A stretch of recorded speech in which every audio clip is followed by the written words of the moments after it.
زبردستی ہے. چلاتے ہو مسلمان یہ نہیں مانتے، مسلمان اس کو نہیں مانتے، مسلمان. ارے کیوں مانے بھائی؟ یہ تم نے بنایا، یہ دیوی دیوتا تم نے اپنے ہاتھوں سے بنایا کہ نہیں بنایا؟ بولو، بنایا کہ نہیں بنایا؟ جب تم نے بنایا تو ہم کیوں اس کو پوجیں؟ تمہاری بنائی ہوئی چیزوں کو کیوں پوجیں؟ ہم اس کو پوجتے ہیں، ہم اس کی عبادت کرتے ہیں جس نے سب کچھ بنایا.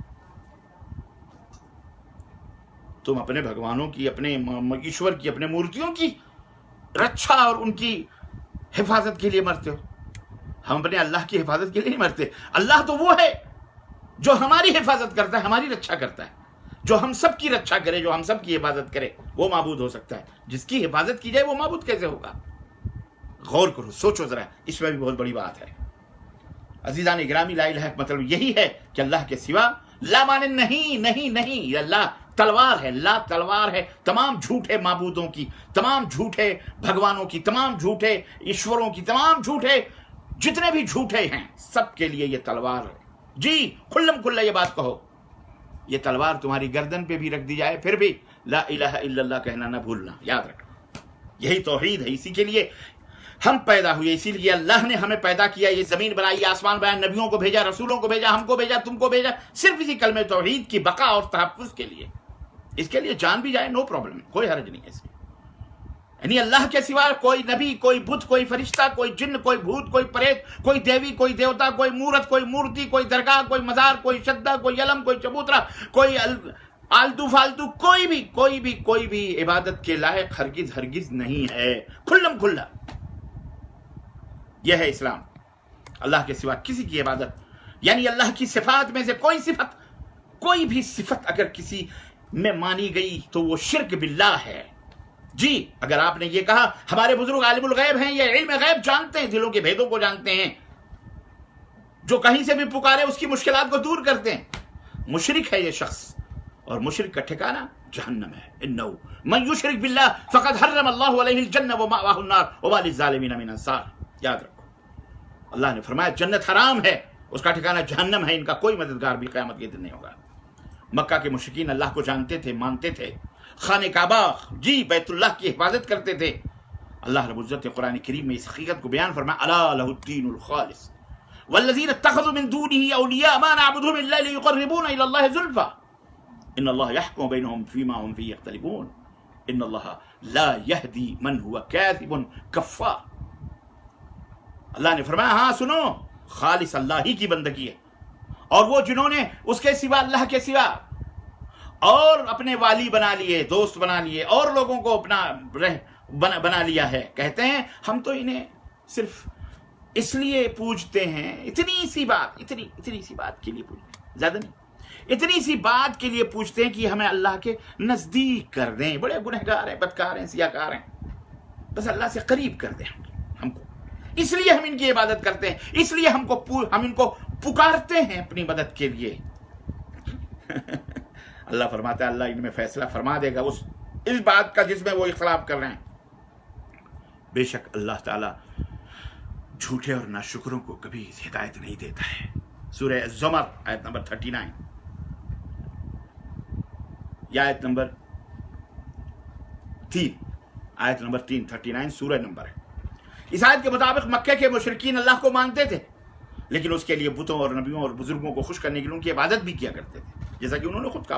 اور ان کی عبادت کیا تھی؟ ان کی عبادت ان کو پکارنا، ان کے لیے نظر ماننا، ان سے نظر ماننا، ان کے لیے قربانیاں کرنا، یہی ان کی عبادت تھی. جو آج ہمارے کلمہ پڑھنے والے بہت سارے بر صغیر، ہندوستان، پاکستان، بنگلہ دیش اور مصر وغیرہ، ان تمام جگہوں پہ جو قبروں کے اوپر ہو رہا ہے، یہ سب وہی سب تھی.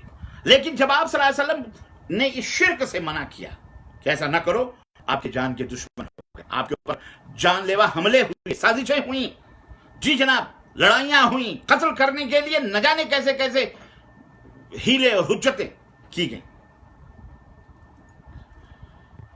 خیر آپ اس تاریخ سے واقف ہیں. صحابہ کس کو کہتے ہیں؟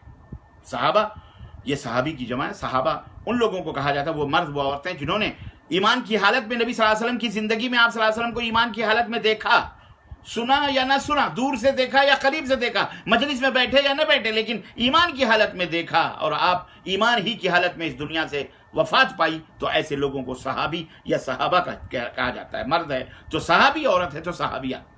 ان کے فضائل اور ان کے مناقب بھی بہت ہیں. وہ تو بے شمار صحابہ نبی صلی اللہ علیہ وسلم کے دور میں تھے، سب کے سب اللہ کے پسندیدہ تھے. جتنے بھی صحابہ، یہ ہمارا عقیدہ ہے، یاد رکھو، یہ بہت اہم بات میں آپ تک ڈیلیور کر رہا ہوں، آپ کو بتلا رہا ہوں. ہمارے نزدیک ایک چھوٹے سے چھوٹا صحابی، سب سے آخری ادنا صحابی اگر ترازو کے ایک پلڑے پر رکھ دیا جائے اور پوری دنیا کے اولیاء کو، تابعین کو، محدثین کو، بڑے سے بڑے متقی پرہیزگاروں کو بھی ترازو کے ایک پلڑے پہ رکھ دیا جائے، مل جل کے بھی اس ایک ادنا صحابی کے رتبے کو نہیں پہنچ سکتے، اس مقام کو نہیں پا سکتے جو مقام اس ایک ادنا سے صحابی کو حاصل ہے. اور اس بات کی شہادت خود اللہ نے قرآن کریم میں فرمایا، محمد الرسول اللہ، محمد اللہ کے رسول ہیں، والذین معہ، اور جو محمد کے ساتھی ہیں صلی اللہ علیہ وسلم، اشداء علی الکفار رحماء بینہم، کفار کے لیے نہایت ہی گرم ہیں اور آپس میں نہایت ہی نرم ہیں. عزیزان گرامی، اللہ کے رسول صلی اللہ علیہ وسلم نے فرمایا کہ لو انفق، ایک میرا صحابی اگر ایک مٹھی جو اللہ کی راہ میں صدقہ کر دے، اور اے دنیا کے لوگوں سنو، تم احد پہاڑ بھر کا سونا اللہ کی راہ میں صدقہ کر دو تو اسے ایک مٹھی جو کے برابر بھی تم نہیں پہنچ سکتے اس صدقے کی. یہ ہے صحابہ کا مقام، اور ان کی توہین کرنے والا، ان سے بغض رکھنے والا کافر ہے. یاد رکھو، یہ عقیدہ میں بتا کے آگے بڑھوں گا. جی، گالی دینے والا، تبرئے کرنے والا تو بڑی دور کی بات رہی، ان سے بغض رکھنے والا بھی کافر ہے، اور جو ان کے کفر میں شک کرے وہ بھی کافر ہے. بڑے بڑے صحابہ سے سیدنا ابو بکر صدیق، عمر فاروق، عثمان، عمر، طلحہ، زبیر، حمزہ، خالد ابن ولید، ابو سفیان، ابو موسیٰ عشری، بلال، حسن، حسین، عبداللہ ابن عباس، عبداللہ ابن عمر، معاویہ، طلحہ، زبیر، یہ مردوں کے وہ عظیم الشان صحابہ ہیں رضوان اللہ تعالی علیہم اجمعین. عورتوں میں خدیجہ، فاطمہ، حفصہ، ام کلثوم، عائشہ، ام حبیبہ، سمیہ، اللہ اکبر، ام وردہ، یہ وہ صحابہ ہیں جن کا ذکر تاریخ میں اور احادیث میں آتا ہے. اور صحابہ کے بارے میں تو اللہ رب العزت قرآن میں رضی اللہ عنہم ورضوا عنہ، اللہ ان سے خوش ہوا، اللہ سے خوش. بس یہ سرٹیفکیٹ، یہ سند اللہ نے تمام صحابہ کو عطا فرمائی، رضی اللہ عنہ ورضوا عنہ. یہ سند اور کسی کے بارے میں حاصل، کسی کو حاصل نہیں یہ سرٹیفکیٹ. حضرت عمر کی فضیلت صحابہ کرام میں، جو نبی کریم صلی اللہ علیہ وسلم کی زوجہ مبارکہ اور ہم مومنوں کی ماں، امہات المومنین میں سے ایک ماں ہیں، حضرت حفصہ کے والد ہیں، حضرت حفصہ رضی اللہ تعالیٰ عنہ.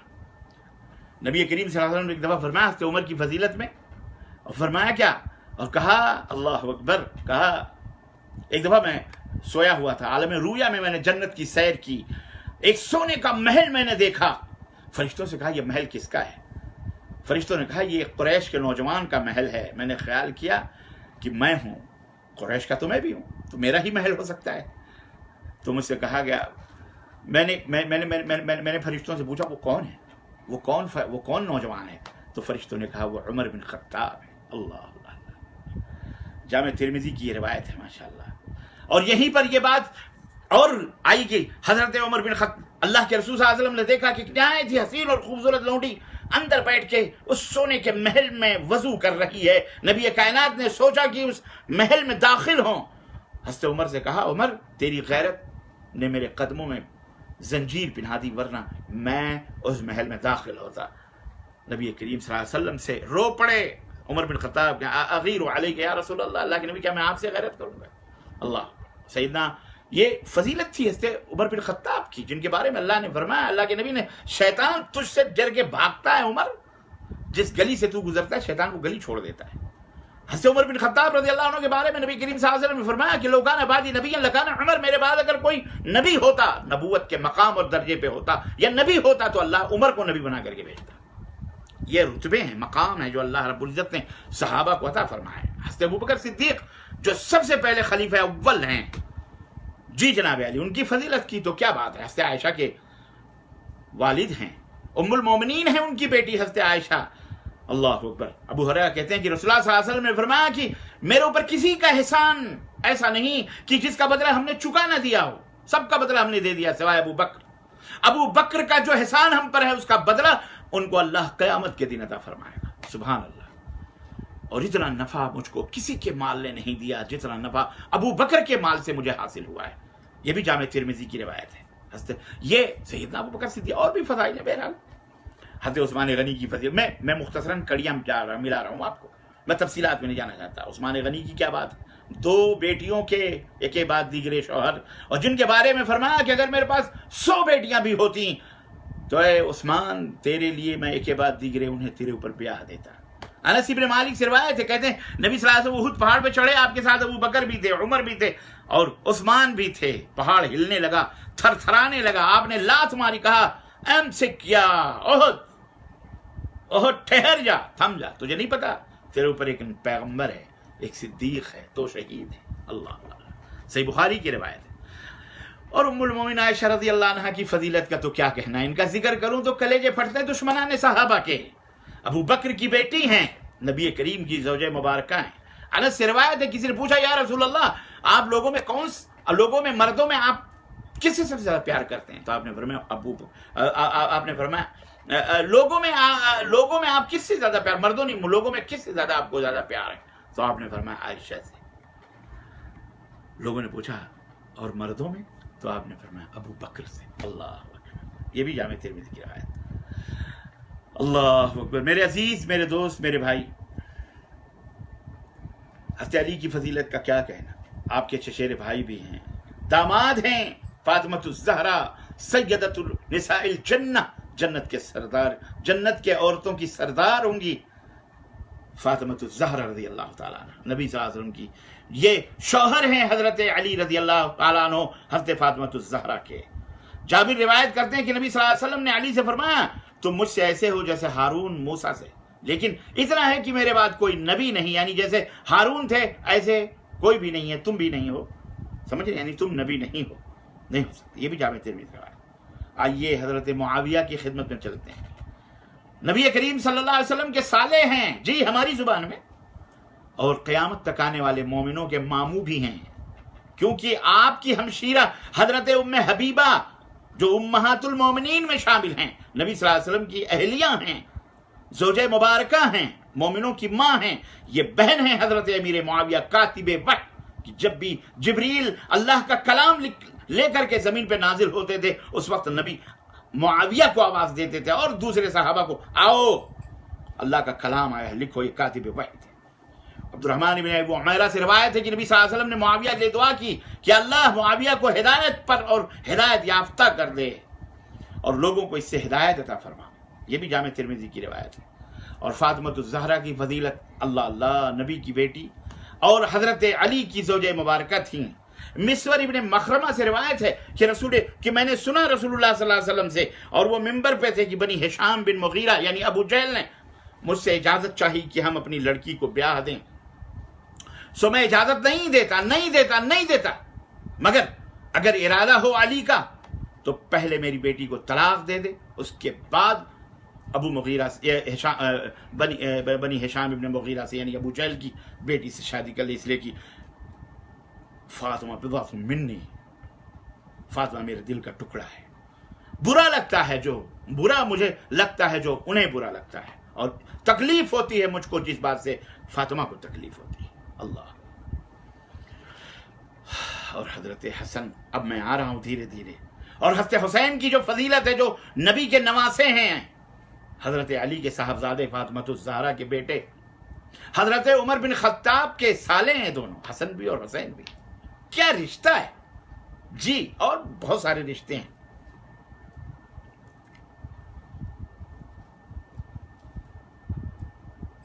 اللہ کے رسول صلی اللہ علیہ وسلم فرمایا، ابو سعید خدری کی روایت کی، میرے یہ دونوں بچے حسن اور حسین یہ جنت کے جوانوں کے سردار ہوں گے. اللہ اکبر. عزیزان گرامی، نبی کریم صلی اللہ علیہ وسلم کی کفار و مشرکین سے جو جنگیں ہوئیں، ان جنگوں نے مدینہ تو ہجرت کر کے گئے صحابہ نبی، لیکن مدینے میں بھی کافروں نے، دشمنوں نے، توحید کے دشمنوں نے سکون سے بیٹھنے نہیں دیا. اور پھر اللہ تعالیٰ نے وحی کے ذریعے یہ بتایا کہ یہ تم کو قتل کرنے کے درپے ہیں، یہ تمہارے اوپر حملے کرتے ہیں، سازشیں کرتے ہیں، اب تمہیں جہاد کا اعلان کر دو، تم بھی جنگ کرنے کا حکم اللہ رب العزت نے دے دیا. اور کفار و مشرکین نے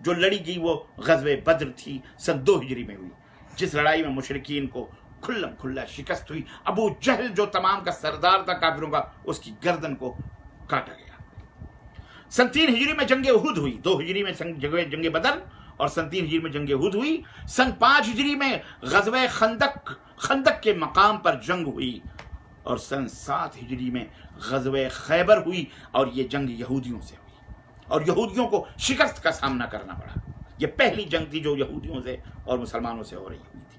اور سن 8 ہجری میں مسلمانوں نے نبی کریم صلی اللہ علیہ وسلم کے ساتھ مل کر 10,000 کا لشکر جرار لے کر نبی کریم صلی اللہ علیہ وسلم نے مکہ المکرمہ کو فتح کیا، اور مشرکین اور کفار کے چنگل سے جناب علی مکے کو آزاد کیا، اللہ کے گھر کو آزاد کیا، اللہ کے گھر کو پھر سے آباد کیا اپنے سجدوں سے، توحید سے، کلمہ توحید سے اور اذان سے۔ کفار جنگیں ہار کر اپنی ہمتیں توڑ چکے تھے، جی جناب علی، اور اس طرح مکہ کو 360 بتوں سے پاک و صاف کیا گیا، دیوی دیوتاؤں سے جن میں انہوں نے رکھ کر کے پوجنا شروع کیا ہوا تھا، پوج رہے تھے وہ لوگ۔ جاء الحق وزهق الباطل، یہ بھی ہمارے لیے درس ہے کہ کفار کتنے بھی غالب ہو جائیں، اللہ کے گھر کو کتنا بھی غلبے سے لے لیں، لیکن ایک دن آئے گا کہ اللہ تبارک تعالیٰ انہیں ذلیل و رسوا فرمائے گا، اور وہاں پھر توحید کے غلغلے ہوں گے، پھر وہاں پہ اذان توحید گونجے گی انشاءاللہ۔ سن 9 ہجری میں غزوہ تبوک ہوئی۔ اس کے علاوہ بھی کئی جنگیں مسلمانوں نے مشرکین سے اور منافقین سے کی، جس میں مشرکین اور منافقین کو نہ صرف یہ کہ عبرتناک شکستیں ہوئی، بلکہ مکہ، مدینہ، شام، بلکہ تمام جزیرے عرب مسلمانوں کے قبضے میں ہو گیا۔ مشرک مکہ اور کفار نے جب یہ دیکھا کہ ہم مسلمانوں کا مقابلہ جنگوں سے نہیں کر سکتے، تو انہوں نے سب سے بڑے ہتھیار کا سہارا لیا۔ یہ ٹرننگ پوائنٹ ہے سامعین کرام، اس کو ذہن میں رکھنا۔ جب کفار و مشرکین نے یہ دیکھا، یہودیوں نے یہ دیکھا کہ ہم کھلم کھلا آمنے سامنے یہ جنگیں نہیں لڑ سکتے، مسلمان مضبوط ہو گئے، تو پھر انہوں نے ایک بہت بڑا ہتھیار اختیار کیا۔ پتہ ہے وہ ہتھیار کیا تھا؟ وہ ہتھیار جس کا سہارا انہوں نے لیا، وہ منافقت کا ہتھیار تھا۔ منافقت اس کا مادہ نفق چوہے کے بل کو کہا جاتا ہے، چوہے کے سوراخ کو نفق کہا جاتا ہے، جس کو ہم اپنی زبان میں ٹنل یا ہم اپنی زبان میں سرنگ کہتے ہیں۔ جو لوگ حاجی ہیں مکہ ہیں ان کو پتا ہوگا، نفق پہاڑوں کو اندر سے سوراخ کر کے، تو نفق چوہے کے سوراخ کو کہا جاتا ہے۔ کیوں نفق اور اس سے منافقت ہوتی ہے؟ چوہا جب سوراخ بناتا ہے تو وہ ایک ہی سوراخ نہیں بناتا، بلکہ ایک سوراخ تو آپ دیکھ رہے ہیں، جب اندر پہنچتا ہے وہاں سے ایک سوراخ دائیں، ایک سوراخ بائیں، ایک سوراخ آگے کی طرف نکالتا ہے۔ چنانچہ جب اس کو پکڑنے کے لیے اندر کو جاتا ہے تو آگے 3 سوراخیں اس کو ملتی ہیں، ایک دائیں، ایک بائیں، ایک سیدھا، پتہ ہی نہیں چلتا یہ دائیں گیا ہے کہ بائیں گیا ہے۔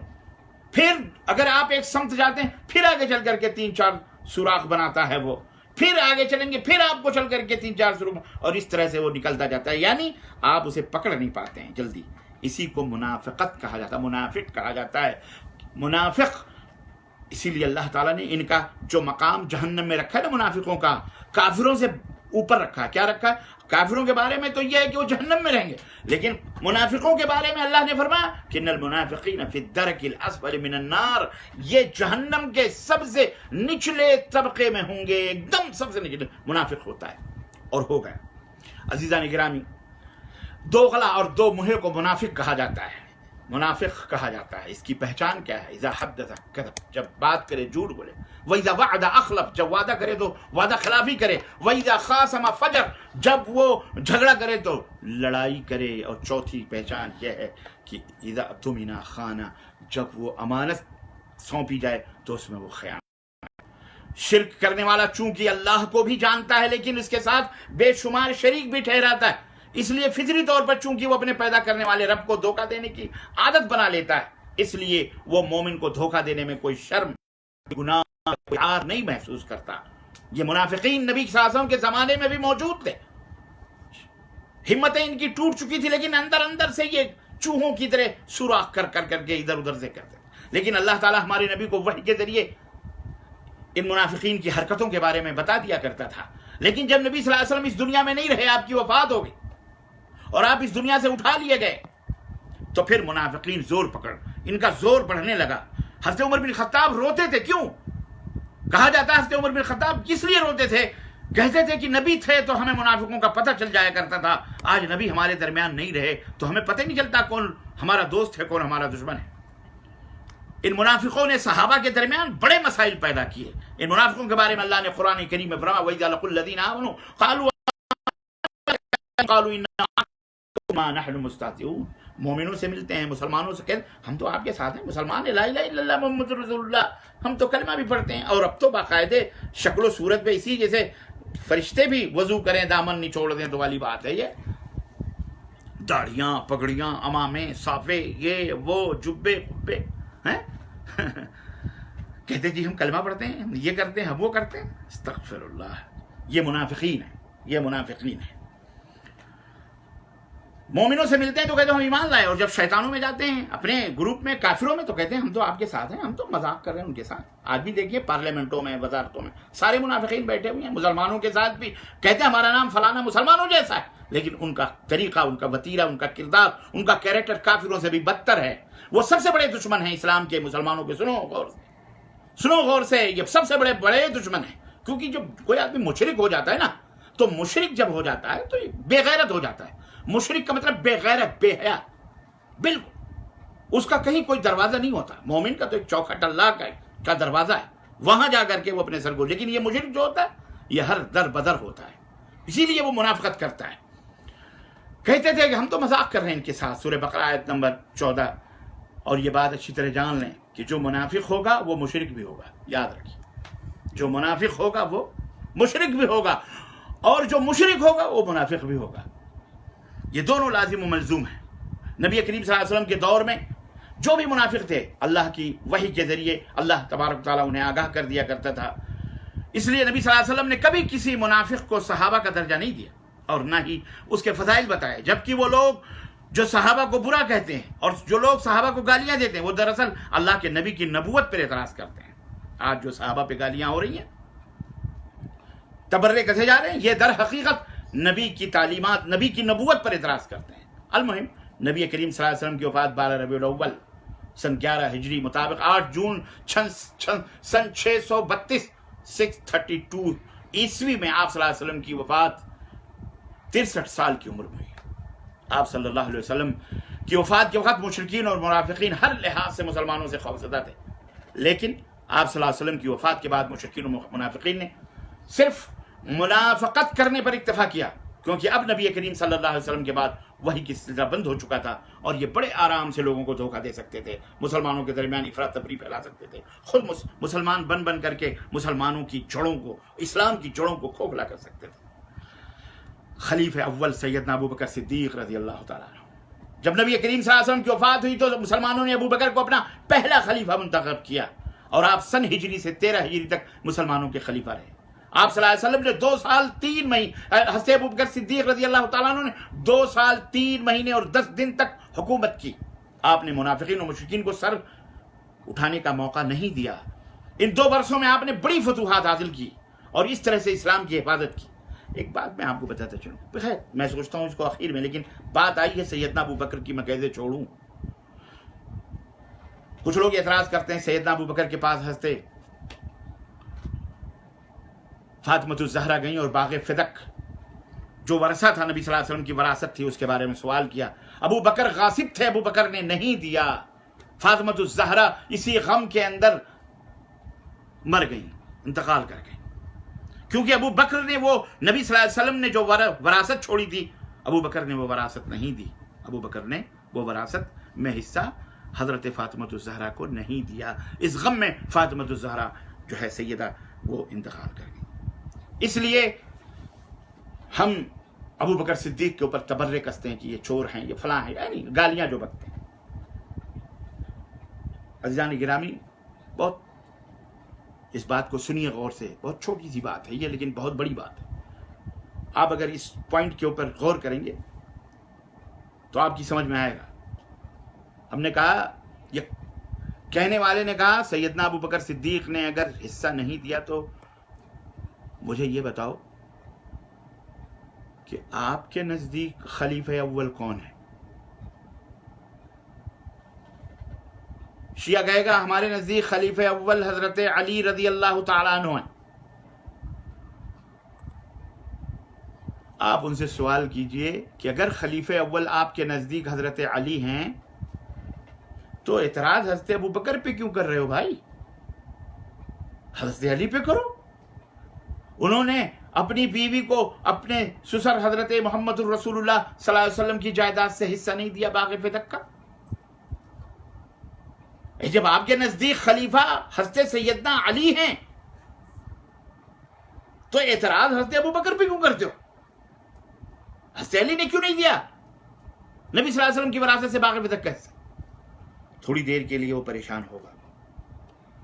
پھر اگر وہ یہ کہتا ہے کہ محترم حضرت علی خلیفہ بلا فصل ہیں لیکن ظاہری طور پر تو ابو بکر صدیق ہیں، ظاہری طور پر تو ابو بکر صدیق ہیں، باطنی طور پر تو ہم مانتے ہیں. خیر آپ کہیں کوئی بات نہیں، ظاہری طور پر ابو بکر صدیق تھے، باطنی طور پر آپ انہیں خلیفہ مانتے ہیں. چلیں آگے آپ یہ بتائیں کہ چوتھے خلیفہ جب بنے تو کون بنے؟ حضرت ابوبکر، حضرت عمر، حضرت عثمان کے بعد جو چوتھے خلیفہ بنے تو کون بنے؟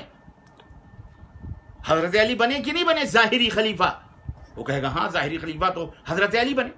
تو اب سوال یہ ہے کہ ظاہری خلیفہ جب حضرت علی بنے تو اس وقت جب وہ خلیفہ بنے تو انہوں نے باغ فتح کیوں نہیں تقسیم کیا، کیوں نہیں حاصل کیا جبکہ وہ خلیفہ تھے؟ وہ باغ فتح اولاد فاطمہ میں، اپنی اولاد میں، یا خود بھی بیوی کا حق تھا وراثت میں، ان کا بھی حق تھا تو وہ خود لے سکتے تھے، کیوں نہیں لیا انہوں نے؟ نئی بات سمجھ میں آئی؟ کیوں نہیں لیا انہوں نے حصہ؟ سمجھنے کی کوشش کرو. اس طرح نہیں کہ کہیں کینٹ کہیں کا توڑا بھانمتی سے رشتہ جوڑا. آپ ان کے اوپر اعتراض کریں، آپ ان کے اوپر لام تان کریں، استغفر اللہ. حضرت علی نے کیوں نہیں حصہ لیا؟ پھر حضرت حسن بھی خلیفہ بنائے گئے تو حضرت حسن کو بھی تو اپنی ماں کا حصہ لینا چاہیے تھا. یا بعد میں انہوں نے کہا ٹھیک ہے ہم اتنے دے امیر معاویہ رضی اللہ عنہ کو دے دیا، چلو ٹھیک ہے وہ بات کی بات ہے، لیکن بنے نا خلیفہ اس وقت تو حصہ لینا نہ چاہیے. تیسری بات یہ ہے کہ آپ یہ بتائیے کہ وراثت میں صرف بیٹی کا حق ہوتا ہے؟ باپ کی وراثت میں صرف بیٹی کا حق ہوتا ہے، شوہر کا حق نہیں ہوتا. شوہر کا حق نہیں ہوتا، یا بیٹیوں کا یا بیوی کا حق نہیں ہوتا. آپ کہیں گے بے شک ہوتا ہے، بیوی کا بھی حق ہوتا ہے، شوہر کا بھی، بیٹی کا بھی حق ہوتا ہے، بیٹوں کا بھی حق ہوتا ہے، اور بھی ورثہ ہوتے ہیں ان کا بھی حق ہوتا ہے. تو سوال یہ پیدا ہوتا ہے کہ اگر ابو بکر صدیق نے نبی کی بیٹی کو ورثہ، نبی صلی اللہ علیہ وسلم کی وراثت میں حصہ نہیں دیا، تو آپ بتائیں کہ ابو بکر کی خود کی بیٹی نبی صلی اللہ علیہ وسلم کے زوجیت میں تھی حضرت عائشہ رضی اللہ تعالیٰ عنہ، تو کیا اس حصے وراثت میں حضرت ابو بکر صدیق نے اپنی بیٹی کو بھی حصہ دیا؟ پھر حضرت عمر بن خطاب آئے، حضرت عمر بن خطاب کی بیٹی حضرت حفصہ بھی نبی صلی اللہ علیہ وسلم کی زوجیت میں تھی. کیا نبی صلی اللہ علیہ وسلم کی وراثت میں حضرت عثمان بن خطاب نے اپنی بیٹی حضرت حفصہ کو بھی حصہ دیا؟ تو جب کسی کو وراثت میں کوئی حصہ نہیں ملا تو جھگڑا صرف حضرت فاطمہ کے حصے پر کیوں؟ سوال ہے یہ نہیں ہے. جب یہ باتیں آپ کریں گے تو انشاءاللہ تبارک تعالی میں اپنے ان دوستوں سے جو حضرت فاطمہ کا نام لے کر کے اور حضرت ابو بکر صدیق کے اوپر تانے کستے ہیں، طنز کرتے ہیں، تبرے کرتے ہیں، یہ انہیں میں ٹھہرنے کا وقت دیتا ہوں کہ آپ ٹھہر کے اس پوائنٹ پہ غور کیجئے کہ ایسا نہیں ہے جیسا آپ سوچ رہے ہیں. حضرت ابو بکر صدیق ہوں یا حضرت عمر ہوں یا حضرت عثمان ہوں یا حضرت علی، سب اس حقیقت کو جانتے تھے کہ نبی کریم صلی اللہ علیہ وسلم کا فرمان موجود ہے کہ نحن معشر الانبیاء، ہم انبیاء ہیں، ہم رسول ہیں، ما ترکناہ، جو کچھ بھی ہم چھوڑتے ہیں وہ امت کے لیے صدقہ ہوتا ہے، اس میں کسی کو حصہ اور وراثت نہیں ملتی ہے. اس لیے ان تمام صحابہ نے فرمان نبوت پر عمل کرتے ہوئے یہ تمام سب کیا. الغرض یہ بات آئی تھی حضرت ابوبکر صدیق کے تعلق سے، میں نے ایک شبہ آپ حضرات کو بتایا، اس شبہ کا جواب آپ دے سکتے ہیں. حضرت عمر خلیفہ دوم تھے، پھر اس کے بعد آپ کو پتہ ہے کہ 27 ذی الحجہ سن 23 ہجری میں شہادت پائی، اور اب فیروز نامی ابو لؤلؤ خبیث ایرانی مجوسی نے آپ کو زہر میں بجھے ہوئے خنجر مارے عین نماز کی حالت میں. جی ہاں، اور کئی ہزار مربع میل زمین پر مسلمانوں کا قبضہ ہو گیا. کفار و مشرکین کو اچھی طرح سے یہ بات معلوم تھا کہ ہم انہیں اپنے قابو میں نہیں کر سکتے ہیں، ہم جنگ کی ہمت نہیں رکھ سکتے ہیں، اور نہ رکھتے تھے وہ. الحمدللہ اسلام کا قافلہ بڑھتا رہا. خلیفہ سوم حضرت عثمان غنی آئے، ان کے دور میں اب یہاں تھوڑا سا معاملہ پلٹتا ہے. یہودیوں نے مکمل طریقے سے یہ ارادہ کیا کہ اب آگے نہیں بڑھنے دیا جائے گا، اسلام کے قافلے کو روکا جائے گا اور یہاں ان کو ختم کر دیا جائے گا. چنانچہ عبداللہ ابن سبا یہودی منافق یمن سے آیا، سیدنا عثمان غنی رضی اللہ تعالی عنہ کے پاس کلمہ پڑھا، اپنا نام عبداللہ رکھا، اور اس طرح سے مسلمان کا روپ منافق بنا. منافق مسلمان کی شکل و صورت اور روپ دھارن کر کے ڈھال کر یہودیوں کے لیے کام کرنا شروع کیا اور مسلمانوں کو بڑا نقصان پہنچایا، جس کا نقصان آج تک ہم بھگت رہے ہیں. چنانچہ جب اس نے دیکھا کہ علی رضی اللہ تعالیٰ عنہ نبی صلی اللہ علیہ وسلم کے انتہائی قریبی رشتہ دار ہیں، اس نے سوچا اب یہاں سے اس نقطے سے ہم جو ہے آغاز کرتے ہیں لڑائی کا. چنانچہ اس نے سوچا کہ جب علی سب سے زیادہ قریبی رشتہ دار ہیں، چچیرے بھائی بھی ہیں، اگر ان کے نام پر عثمان کے خلاف لوگوں کو بھڑکایا جائے تو بڑی کامیابی ملے گی. چنانچہ عرب میں عبداللہ ابن سبا اپنا کام نہیں کر سکا کیونکہ یہاں صحابہ کی کافی تعداد موجود تھی، اس لیے اس نے عراق کا انتخاب کیا اور وہ عراق گیا. لیکن یہاں پر بھی وہاں کے لوگوں کے دلوں میں یہ علاقہ مسلمانوں نے چونکہ فتح کر لیا تھا، لیکن یہاں پر بھی ابھی بھی لوگوں کے دلوں میں بھی ایرانی بادشاہ کی محبت اور مسلمانوں کے خلاف تھوڑی بہت نفرت تھی. وہاں جا کر عبداللہ ابن سبا نے لوگوں سے کہنا شروع کیا کہ لوگوں، یہ کیا بات ہوئی کہ نبی کے رشتہ دار یعنی علی تو یوں ہی بیٹھے رہیں اور ادھر ادھر کے لوگ خلیفہ بن جائیں؟ ابھی وقت ہے کہ عثمان کو ہٹا کر علی کو خلیفہ بنا دو. چنانچہ بصرہ عراق میں صحابہ کی بہت ہی تھوڑی تعداد تھی جو نہ ہونے کے برابر تھی، کوئی جواب نہیں دے سکتا تھا، اس لیے وہاں سے وہ نبی صلی اللہ علیہ وسلم نے جو ہے، لیکن ایسا نہیں ہو سکا، کوئی جواب نہیں دیا. وہ آہستہ آہستہ وہاں لوگوں کو متاثر کرتا رہا، لوگوں کو حضرت عثمان غنی رضی اللہ تعالیٰ عنہ کے خلاف بھڑکاتا رہا. اور جب بصرہ کے گورنر عبداللہ ابن عامر کو عبداللہ ابن سبا کی منافقت کا پتہ چلا تو انہوں نے وہاں سے نکال دیا. وہ کوفہ آیا، وہاں بھی نکلوا دیا گیا، پھر شام پہنچا، وہاں سے بھی بھگایا گیا. پھر عبداللہ ابن سبا کی پشت پناہی وہاں بھی حاصل نہیں ہو سکی تو وہ وہاں سے سیدھا جو ہے مصر آ گیا اور وہاں کام کرنا شروع کیا. اور ایک اچھی خاصی اس نے جماعت بنا لی، گروہ بنا لی جو حضرت عثمان کے خلاف ہو گئے. اور آپ کو پتہ ہے کہ حضرت عثمان غنی نہایت ہی نرم طبیعت کے مالک تھے. عبداللہ ابن سبا کے اشارے پر لوگ انہیں ان کے خلاف خطوط بھیجتے تھے، پیغام بھیجتے تھے، تمام گورنروں کے خلاف پہنچتے تھے کہ عثمان یہ کر رہے ہیں، عثمان وہ کر رہے ہیں، عثمان وہ کر رہے ہیں، الغرض اس طرح سے بھڑکانا، فتنے کی آگ لگانا عبداللہ ابن سبا نے شروع کیا.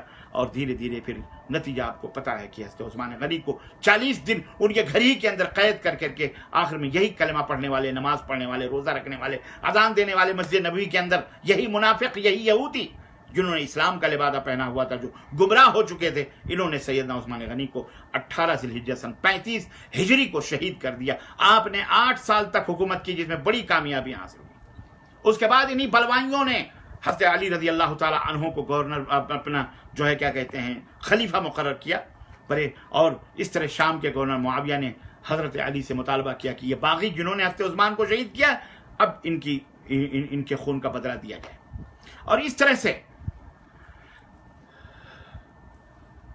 چونکہ عبداللہ ابن سبا نے لوگوں کو یہ یقین دہانی کرائی تھی کہ سب سے بڑا حق علی کا ہے، چنانچہ خلافت کا زیادہ حق انہی کو خلیفہ ہونا چاہیے. اب حضرت علی کو خلیفہ بنا لیا گیا. اب قصاص مانگنے کی جب باری آئی اور قصاص مانگا گیا تو یہ قصاص صرف حضرت معاویہ نے نہیں مانگا، حضرت عائشہ نے بھی، طلحہ اور زبیر اور دیگر کئی صحابہ نے مختلف علاقوں سے قصاص طلب کی. لیکن مشکل یہ تھی کہ باغی چاروں طرف سے چھا گئے تھے اور حضرت علی کے ارد گرد کھڑے ہوئے تھے، جو انہیں سوچنے کا بھی موقع نہیں دے رہے تھے بلکہ الٹا ان کو بھڑکا رہے تھے. علی چاہتے تھے کہ ذرا سا حالات ٹھیک ہو جائیں پھر ہم ان سے نپٹیں گے. لیکن حضرت عائشہ، طلحہ، زبیر رضوان اللہ علیہم اجمعین اور دیگر صحابہ نے دیکھ لیا تھا کہ باغی جو ہے یہ علی کے سر پر مسلط ہیں، بیعت کر چکے ہیں اور علی کی فوج میں گھس چکے ہیں یہ منافقین. یہ باغی نہ صرف مسلمانوں کے لیے خطرہ ہے بلکہ یہ حضرت علی رضی اللہ تعالیٰ عنہ کی جان کے لیے بھی خطرہ ہے. یہ کبھی بھی ان کو مار سکتے ہیں. یہ باغی صرف مسلمانوں کو آپس میں لڑا کر کمزور کرنا چاہتے ہیں. یہودی مشرکین مل کر یہ مسلمانوں سے بدلہ لینا چاہتے ہیں. معاویہ نے علی کے ہاتھ پر بیعت صرف اس لیے نہیں کی کہ وہ چاہتے تھے کہ باغیوں کو پہلے سزا دی جائے ورنہ یہ منافقین آئندہ بہت بڑی مشکل پیدا کر سکتے ہیں. اور وہ چاہتے تھے کہ اگر یہ قتل کر دیے گئے تو پھر کسی کو بھی کسی منافق کو سر اٹھانے کا موقع نہیں ملے گا. لیکن افسوس جمل ہوئی. منافقین اور باغیوں نے یہ آگ بھڑکائی, حضرت علی کو ابھارا اور فوج کے اندر بھڑکایا, اور اس طرح سے عائشہ رضی اللہ عنہا اور حضرت علی کے درمیان جب دیکھا کہ رضامندی ہونے والی ہے, مصالحت ہونے والی ہے, انہوں نے اور اس رضامندی کے بعد ہم نے جو حضرت عثمان کو قتل کیا ہمیں بھی قتل کر دیا جائے گا, انہوں نے جو ہے جنگ کی آگ بھڑکا دی اور لڑائی ہوئی, اور اس طرح سے جناب علی تیر پھینکے گئے, اور جو نتیجہ ہوا بہرحال جنگ جمل میں ہزاروں مسلمان شہید کیے گئے. حضرت طلحہ شہید کیے گئے, حضرت زبیر شہید کیے گئے, حضرت عمار ابن یاسر شہید کر دیے گئے. الغرض پھر دوسری جنگ صفین ہوئی جو معاویہ رضی اللہ تعالیٰ عنہ حضرت علی کے درمیان بھی, اس میں بھی ہزاروں مسلمان شہید ہوئے. میں اس میں نہیں جانا چاہتا تفصیلات.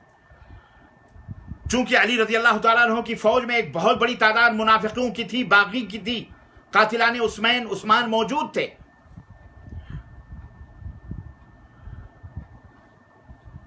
اللہ اکبر. انہوں نے کبھی نہیں یہ برداشت کیا کہ مسلمان مل جائیں, آپس میں مصالحت ہو جائے. حضرت علی اور حضرت امیر معاویہ کے درمیان مصالحت ہو گئی, لیکن اس کے بعد بھی اس شیعہ نے علی گروپوں میں تقسیم ہو گئے, خوارج ہوئی اور کیا کیا ہوئی. المہم آخر نتیجہ یہ ہوا کہ انہی باغیوں میں سے, انہی ذلیل یہودیوں نے, انہی باغیوں میں سے کچھ لوگوں نے پلان بنایا اور حضرت علی کو شہید کیا, حضرت معاویہ کو زخمی کیا, اور حضرت جو ہے کیا کہتے ہیں ایک اور صحابی تھے, ان صحابی کو بھی انہوں نے, وہ تو بیمار تھے وہ نہیں آئے, نوکر کو بھیجا, اس کو شہید کر دیا. تو جو لوگ حضرت عثمان کی شہادت میں شریک تھے اور معاویہ اور دیگر صحابہ جس خطرے سے ڈر رہے تھے وہی ہوا. ان باغیوں نے حضرت علی کو بھی شہید کر دیا, اور آپ کو 15 رمضان مبارک سن 40 ہجری کو مسجد کے اندر آپ کے سر پر باغیوں نے, منافقین نے تلوار ماری, اور آپ 17 رمضان کو شہید ہو گئے. اور عبداللہ بن سبا کا یہودی کا, منافق کا, یہودی کا بنایا ہوا یہ جال بڑا مضبوط ہوا, حضرت علی جس میں پھنسے, اور یوں منافقین نے عثمان کے بعد حضرت علی کو بھی شہید کر دیا. ایسے حالات میں صرف معاویہ رضی اللہ تعالیٰ عنہ تھے جو منافقین اور مشرکین پر سے صحیح طور پر نپٹ سکتے تھے. انہوں نے جب حضرت علی کو شہید کر دیا تو علی کی شہادت کے بعد حضرت حسن کو خلیفہ بنایا گیا. حسن نے 6 ماہ کی خلافت کے بعد نبی کریم صلی اللہ علیہ وسلم کی اس پیشین گوئی کو پورا کیا جس میں آپ صلی اللہ علیہ وسلم نے فرمایا تھا کہ ابو بکر رضی اللہ تعالیٰ عنہ نے کہا تھا کہ میں نے نبی صلی اللہ علیہ وسلم سے سنا کہ میرا یہ بیٹا سردار ہے, اور شاید اللہ اس کی وجہ سے مسلمانوں کے 2 گروہوں اور 2 جماعتوں کے درمیان صلح پیدا کرے. یہ صحیح بخاری کی روایت ہے.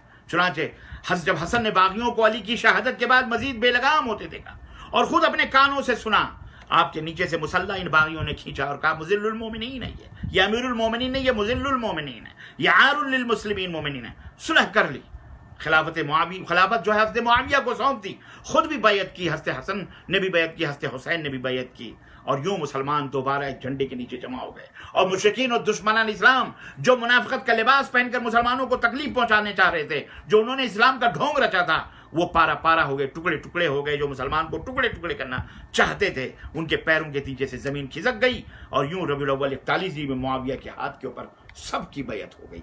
اور معاویہ رضی اللہ تعالیٰ عنہ اقتدار سنبھالنے کے بعد ایک تو یہ کہ مسلمانوں کو دوبارہ مسلمانوں کی سرحدوں کو مضبوط کیا, اور پھر غیر مسلموں کے خلاف جہاد پورے جوش اور جذبے اور ولولے کے ساتھ شروع کیا, جو کہ کسی حد تک کم ہو چکا تھا کیونکہ منافقین نے صحابہ کو آپس میں لڑا دیا تھا.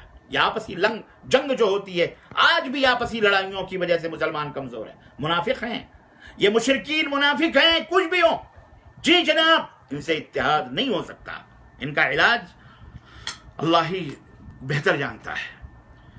آپس میں منافقوں نے الجھا دیا تھا. معاویہ نے 4 رجب سن 60 ہجری میں انتقال کیا. آپ نے تقریباً 20 سال بلا شرکت غیرے گورنری بھی کی تھی, گورنری 20 سال کی, اور 20 سال بلا شرکت غیرے خلافت بھی کی تھی. جی جناب, کل 40 سال تک آپ نے حکومت کی. اس 40 سالہ دور میں آپ نے منافقین کو اپنی چالیں نہیں چلنے دی. جناب علی اب اس کے بعد حضرت یزید ابن معاویہ رحمۃ اللہ علیہ کو خلیفہ بنایا گیا ہے. حضرت امیر معاویہ رضی اللہ تعالیٰ عنہ کی ایما پر آپ نے ولی عہد اپنی زندگی میں بنا دیا تھا. آپ نے منبر پر بیٹھ کے کہا تھا اللہ یزید کو میں نے ولی عہد بنایا ہے کہ میرے بعد اس سلطنت کو چلانے والا یزید ابن معاویہ ہوگا، لیکن اگر یہ برا ہے امت کے لیے تو اللہ اس کو ہمارے سامنے ہی ہلاک کر دے. چنانچہ حضرت یزید کو خلیفہ منتخب کیا گیا. یزید رجب کے مہینے سن 60 ہجری سے خلافت پر فائز ہوئے اور جمعرات 14 ربیع الاول سن 64 ہجری میں انتقال ہوا ان کا. یزید نے 3 سال 6 مہینہ خلافت کی. یزید نے بھی اپنے والد معاویہ کے نقش قدم پر چلتے ہوئے منافقین اور مشرکین کے گردن کو دبوچا، تعاقب کیا اور مسلمانوں کو متحد رکھا. یزید کے ہاتھ پر کئی صحابہ نے بیعت کیا. عبداللہ بن عمر رضی اللہ تعالیٰ عنہ مدینے کے اندر سے اپنے خاندان کو بلایا اور کہا میں نے یزید کے ہاتھ پہ بیعت کی ہے، تم میں سے کسی کو نہیں سننا چاہتا کہ کوئی کسی اور کے ہاتھ پہ بیعت کرے. سب اگر کسی نے کسی اور کے ہاتھ پہ بیعت کی ہم میں سے نہیں ہے. چنانچہ سبوں نے حضرت یزید کے ہاتھ پہ بیعت کی. جس طرح اللہ اکبر عبداللہ ابن سبا کی پھیلائی ہوئی یہ منافقت عثمان کی جان لے چکی تھی، حضرت علی کی شہادت ہو چکی تھی ان کے، پھر اسی کے بعد حضرت حسن کو بھی شہید کر دیا گیا تھا تاکہ مسلمانوں کو تتر بتر کیا جا سکے. لیکن حسن نے بڑی ہوشیاری سے نبی کی اس حدیث پر عمل کرتے ہوئے خلافت معاویہ کو سونپ دی اور خود بھی ان کے ہاتھ پہ بیعت کر لی. حسن جانتے تھے کہ معاویہ ہی ان باغیوں کو کنٹرول کر سکتے ہیں، ان منافقوں کی مسلمانوں کی جانوں کو بچا سکتے ہیں، ان منافقوں سے آپس کے اختلاف سے روک سکتے ہیں. اب ان منافقوں نے حسین اب جب دیکھا کچھ نہیں، یزید خلیفہ ہو گئے، تو اب حسین رضی اللہ تعالی عنہ کو اپنی جال میں پھنسانا شروع کیا. جی جناب علی آئیے یہ سلسلے بتاتے ہیں کہ حضرت کربلا میں حضرت حسین ابن علی رضی اللہ تعالیٰ عنہ کو کس نے شہید کیا، پھنسایا. یہ سب منافقین تھے. اللہ کی لعنت ہو. اللہ زمین کے ذروں کے ریت کے ذروں کے برابر قاتلان حسین منافقوں کو اللہ تبارک تعالیٰ جہنم نصیب فرمائے. لعنت ہو ان کے اوپر. وہ جانتے تھے کہ صرف یہی ایک راستہ ہے جس سے مسلمانوں کو جہاد فی سبیل اللہ سے روکا جا سکتا ہے. حسین کو شہید کر دو، حسین کو قتل کر دو. حسین کے قتل کرنے کے بعد یزید ابن معاویہ کا بھی صفایا کر دیں گے. یہ ان کی پلاننگ تھی. پھر ساری حکومت یہودیوں کی ہو جائے گی، ساری دنیا پر یہودیوں کا قبضہ ہو جائے گا. آج بھی حسین کی شہادت کو ایسا افسانوی رنگ دے دیا گیا ہے جس کی حقیقت کچھ اور ہے اور افسانہ کچھ اور ہے. چنانچہ حضرت حسین رضی اللہ تعالیٰ عنہ کے پاس 12,000 خطوط بھیجے. حضرت محمد بن حنفیہ اہل بیت ہیں، حضرت حسین کے بڑے بھائی ہیں. جی جناب علی حسین رضی اللہ تعالیٰ عنہ نے 12,000 خطوط دیکھے. حضرت مسلم بن عقیل کو بھیجا. اور بہرحال بہت بڑی چیزیں اس بیچ کے اندر ہیں، لیکن میں جو چاہ رہا تھا اور جو میں آپ حضرات کو نقطہ بتانے والا تھا وہ نقطہ یہی تھا کہ یزید تو صرف نشانہ تھا. یزید کو صرف نشانہ بنایا گیا، اس کو ہتھیار بنایا گیا. اصل نشانہ حضرت حسین تھے. اصل نشانہ اسلام تھا. اصل نشانہ اسلام کی بڑھتی ہوئی، اسلام کا بڑھتا ہوا کارواں تھا. وہ چاہ رہے تھے کہ کسی طرح سے روکا جائے. حضرت حسین کو 12,000 خطوط، 60 آدمی مکے کے اندر آئے. حضرت حسین کے دائیں بائیں آگے پیچھے کوفی تھے. کوفہ والوں نے کہا کہ ہم یزید کے ہاتھ پہ بیعت نہیں کریں گے، ہم آپ کو رہبر مانتے ہیں، رہنما مانتے ہیں. آ جاؤ، باپ نے خلافت چھوڑی، بھائی نے چھوڑی، اب آپ آ جاؤ. حضرت عبداللہ ابن عباس جو ایک حساب سے چچا بھی لگتے تھے اور ایک حساب سے نانا بھی لگتے تھے، حضرت عبداللہ ابن عباس نے کہا کہ اللہ کی قسم میں دیکھ رہا ہوں حسین، میرے باپ کے بھائی، میرے بھائی کے بیٹے، تو مت جا، اس لیے کہ میں دیکھ رہا ہوں کہ کوفہ نے، اہل کوفہ نے تجھے، تیرے باپ کو نہیں چھوڑا، تجھے کیوں چھوڑیں گے. الغرض سبوں نے سمجھایا. لیکن 8 ذی الحجہ کو حضرت حسین ابن علی رضی اللہ تعالیٰ عنہ نے اپنے بال بچوں کو لے کر 72 آدمی تھے. یہ 72 کون تھے؟ سب خاندان رسالت کے یا حضرت حسین کے اہل و عیال ہی نہیں تھے سب، بلکہ یہ اور بھی لوگ تھے ان کے ساتھ. 72 کوئی 150 کی بھی تعداد بتائی جاتی ہے. الغرض حضرت حسین رضی اللہ تعالیٰ عنہ گئے اور نتیجہ آپ کو پتہ ہے کہ 12,000 خطوط ان منافقوں نے دیے تھے. گھیرا کربلا کے میدان میں لے کے گئے. اور آپ کو پتہ ہے جو کہانیاں آپ سن رہے ہو یہ سب انہی رافضی شیعوں کی کہانی، یہودیوں کی گڑی ہوئی کہانیاں، تاکہ کسی طرح سے یہ اسلام کے اوپر توپ دیں. جی جناب، اسلام کا نام لے کر اسلام کے اوپر تھوپ دیں، خود ہی قتل کر کے اور خود ہی واویلا اور شور مچا دیا جائے کہ یزید نے قتل کیا، یزید نے قتل کیا، اور قیامت تک کے لیے یزید کو اور اسلام کو بدنام کر دیا جائے، رسوا کر دیا جائے۔ جی، اور آج ہو رہا ہے یہ، آج دیکھیے غیر مسلمین بھی بھونک رہے ہیں، غیر مسلمین بھی کر رہے ہیں، اور غیر مسلمین تو غیر مسلمین، یہ سنی بنا ہوا اپنے آپ کو سن کر کے جو اسلام قبول کیا، اپنے آپ کو سنی کہتا ہے، سنی نہیں ہے تو سر سے لے کر پیر تک بدعتی ہے، اس کا مولوی، اس کے علامے، اس کے سب شیعوں کی روایتیں اور یہودیوں کی روایتیں سن کر کے بیان کر رہے ہیں اسٹیجوں پر اور ممبروں پر، جو اصلی حقیقت ہے اس کو بیان ہی نہیں کر رہے ہیں کہ اسلام اور کفر کی لڑائی ہے، اسلام زندہ ہوتا ہے ہر کربلا کے بعد، قتل حسین اصل میں مرگ یزید ہے، اسلام زندہ ہوتا ہے، ہم نے اسلام رسوا ہوا ہے، اسلام زندہ نہیں ہوا، اسلام کو رسوا حسین نے نہیں کیا، اسلام کو رسوا حسین کے قاتلوں نے کیا، جنہوں نے کوفہ کے میدان میں ان سبائیوں نے، ان یہودیوں نے، ان منافقوں نے گھیر کر جب انہوں نے دیکھا کہ حسین اب راز فاش کرنے والے ہیں، راز کھولنے والے، اور کھول دیا حسین نے، حسین رضی اللہ تعالیٰ نے راز کھول دیا اور کہا یہ 12,000 خطوط تم نے بھیجے تھے، ہم اس میں آئے ہیں، یہ بتاؤ کیا اس کا یہی سلسلہ ہے؟ کوفیوں، ہم تم سے پوچھنا چاہتے ہیں۔ کوفیوں نے سوچا اے فلاں، اے قبیلے فلاں قبیلے کے سردار، اے فلاں قبیلے کے سردار، سب کچھ، لیکن کوئی جواب نہیں، سب خاموش، سب خاموش۔ جب خاموش، سوچا کہ اس کو جلدی سے ختم کرو، یعنی بہت سارے قبیلوں کے نام لے کر کے ہم کو برباد کر دیں گے۔ یزید کو اگر پتہ، کیونکہ یہ سارے خطوط یزید کے پیچھے لکھے گئے تھے، چھپا کے لکھے گئے تھے، چوری چھپے لکھ کر کے بھیجا گیا تھا، اور یہ سارے کوفی اس کے اندر شامل تھے، کچھ بیچارے انجانے میں اور کچھ تو جو وہ تھے وہ تو جانتے ہی تھے۔ چنانچہ انہوں نے اس طرح سے حضرت حسین رضی اللہ تعالیٰ عنہ کو فوری طور پر شہید کر، باری باری خاندان نبوت کے ان چشم و چراغوں کو گل کیا گیا۔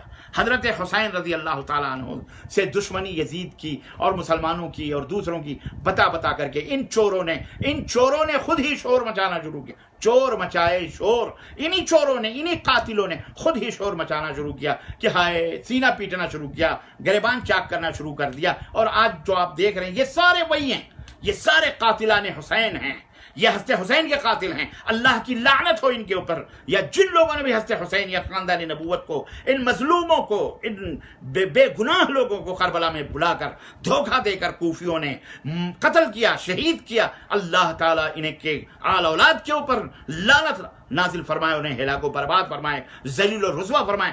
یہ لوگوں غور سے سنو، جو حسین کا ماتم کرتے ہو، تم حسین کا کیا نہیں ماتم کرتے، اپنے داغ چھپا رہے ہو۔ حضرت زین العابدین، حضرت ابو جعفر باقر بن حسین، جن کا لقب تھا زین العابدین رحمہ اللہ، 40 برس تک زندہ رہے، اس کربلے کی واقعے کے بعد 40 برس تک زندہ رہے۔ مجھے کوئی تاریخ بتا دو، اور سنو، اس کو میں بعد میں بتاؤں گا، پہلے یہ سنو کہ جب بیمار کربلا حضرت زین العابدین اپنے بہن کے ساتھ اونٹ پر بیٹھ کر کے کوفہ سے گزر رہے تھے، تو یہی قاتلین عثمان، یہی منافق، یہی یہودی بھوں رو رہے تھے، ناٹک کر رہے تھے، ڈرامے کر رہے تھے، تاکہ دنیا کو شعور دیا جائے کہ ہم نے نہیں مارا ان خبیثوں نے تھا، ان ذلیلوں نے تھا، اللہ انہیں غارت فرمائے۔ حضرت زین العابدین نے سر اٹھایا، بہن سے پوچھا یہ کیوں رو رہے ہیں؟ کہا یہ تیرے بابے کی وفات پر، قتل پر، شہادت پر یہ آنسو بہا رہے ہیں۔ اللہ اکبر۔ حضرت زین العابدین نے تاریخی جملہ فرمایا تھا اور کہا اذن من قتلہ، اگر انہوں نے نہیں قتل کیا تو میرے باپ کو قتل کس نے کیا، کس نے شہید کیا؟ یہی کوفی تھے، یہی لعنتی تھے۔ اللہ اکبر۔ 40 برس تک حضرت زین العابدین زندہ رہے، کبھی انہوں نے ماتم کیا، کبھی انہوں نے 10 محرم کا جلوس نکالا، کبھی تعزیے بنائے، کبھی شدے بنائے، کبھی سبیلے لگائی، کبھی سینے پیٹے، کبھی یزید کو برا کہا، کبھی صحابہ کو گالیاں دی، کبھی تبرہ کسے، کبھی کوئی ایک حوالہ مجھے بتا دو۔ اے دنیا کے لوگوں، ان جھوٹے مکاروں کی لکھی ہوئی داستانوں پر، افسانوں پر یقین نہ کرو، یہ بدباطل لوگ ہیں، یہ یہودی صفت لوگ ہیں، یہ قاتلان حسین یہودی تھے۔ یزید کو تو صرف بہانہ بنایا گیا، یہ رافضی شیعہ جو حضرت علی کے اپنے دوست کہتے تھے، یہی دشمن تھے، ان کو پیدا کیا تھا یہودیوں نے کلمہ پڑھ کر۔ آج بھی مسلمانوں کے لیے سب سے بڑا زہر اور سب سے بڑے ناسور یہ خبیث ہیں، اللہ انہیں غارت فرمائے، اللہ کی لعنت ان کے اوپر، اللہ تعالیٰ انہیں